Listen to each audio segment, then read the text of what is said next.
All right.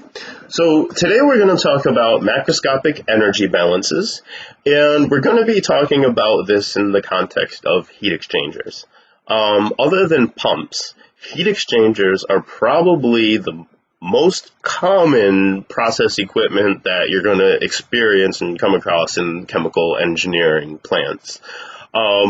You guys have been through Triple E at this point. You know very well that you specify fluids moving around plants. That's one thing you specify, and you also specify the temperatures and the pressures that you need this process fluid to be at to get your reactions to come to fruition. And so you can imagine then, you need the pump to actually get that fluid to be moving around, but then B, you need a heat exchanger to actually reach that set point that you're seeking. And so they become then, pumps and heat exchangers become the most common pieces of process equipment. All right, so this was from Professor Plosky, our department head here and the author of our textbook. Heat exchangers are second only to pumps in the chemical plant.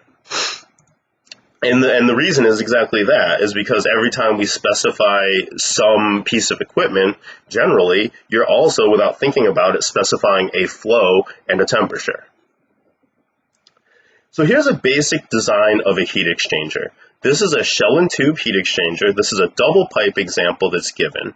But what you'll have is the green is one process fluid, and the blue is on the shell side. So on the shell side, we could either pass through a very hot fluid or a very cold fluid to either warm up or cool down the green process stream. And this is one example of the double pipe heat exchanger. The most basic is a single pass shell and tube heat exchanger. So this single pass is just a straight run through. We have a process fluid coming in. That process fluid is actually discretized into each of these individual tubes. So this is a single pass. It only passes through the shell once, but we do discretize that fluid into a bunch of pipes of these little tiny tubes. Why would we want to do that? What is the goal of having these 50 to 100 little tiny tubes passing through our shell, rather than just keeping our fluid in one big fat pipe and passing it through the heat exchanger? Exactly, yeah, increase the surface area. That's exactly right. We see convection is proportional to the surface area, and so we have our convective rate law is Q double prime equals H delta T.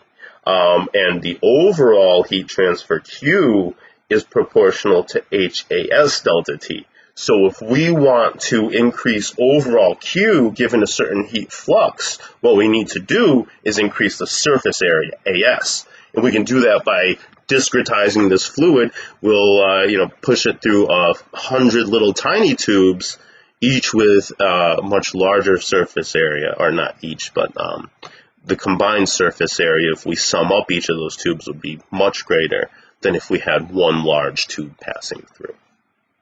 All right, so here's a shell and tube heat exchanger where we can pass the cooling or heating fluid, the coolant, through the shell, and we can have the process fluid moving through the heat exchanger itself.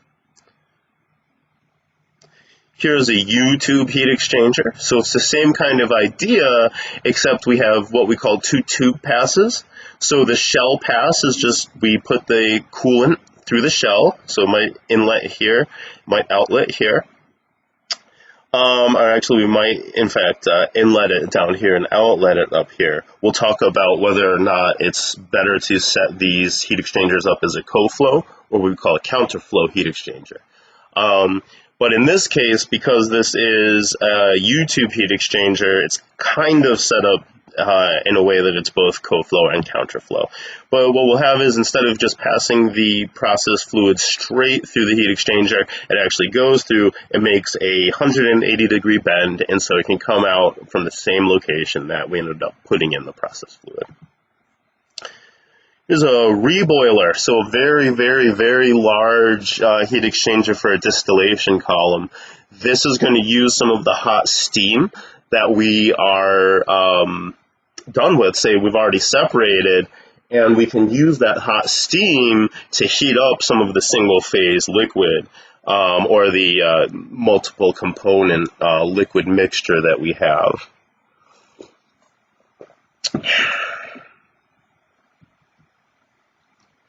A plate and frame heat exchanger is another type.